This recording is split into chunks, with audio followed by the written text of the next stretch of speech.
तो marginal revenue addition made to TR when one more unit of output sold, symbolically to change in total revenue upon में change in quantity. Graphically MR curve horizontal line है parallel to एक coinciding with AR curve. ठीक है भाई, same है, identical है, मैंने समझा भी दिया कैसे पिछली बार में. तो marginal revenue curve it is obtained by finding out slope of TR curve. TR is a straight line. Total revenue क्या होता है, ये रहा स्ट्रेट लाइन होती है. It that slope of all points is the same or constant. That is why MR equal होता है price के. मार्जिनल रेवेन्यू जो होता है वो प्राइस के इक्वल होता है. Average revenue curve AR at any point on the TR curve.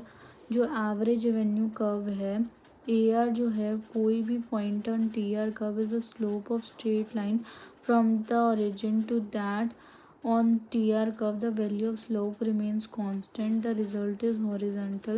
तो देखो सिंपल चीज़ इन्होंने क्या समझा रखी है आपको कि जो एवरेज रेवेन्यू है, ठीक है, वो इक्वल होता है प्राइस के, और एवरेज और MR भी इसी के ही इक्वल होता है, और इसको हम D कहते हैं. यही चीज़ तो ये बोल रहे हैं. देखो marginal revenue curve it is obtained by finding slope of TR curve. क्योंकि TR स्ट्रेट लाइन है, इसका मतलब जो हमारा स्लोप है सारे पॉइंट्स पे सेम है, कांस्टेंट है, इसलिए MR भी जो होता है वो प्राइस के इक्वल होता है.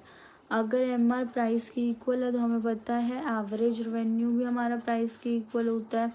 तो एवरेज रेवेन्यू कर्व AR कोई भी point on TR curve slope है स्ट्रेट लाइन का. एवरेज रेवेन्यू क्या है, स्लोप है स्ट्रेट लाइन का from the origin to that point on TR curve. The value of slope remain constant and is equal to OP. The result is horizontal AR curve at price OP. कि OP price पे हमारा horizontal AR curve है, ठीक है, और ये parallel है to x axis. यही तो कर्व है इसका भी, ठीक है. देखो इन फिगर 8.3 ये कर्व इसका भी सेम होगा, इसका भी सेम होगा, और टोटल रेवेन्यू का ये होगा, ठीक है.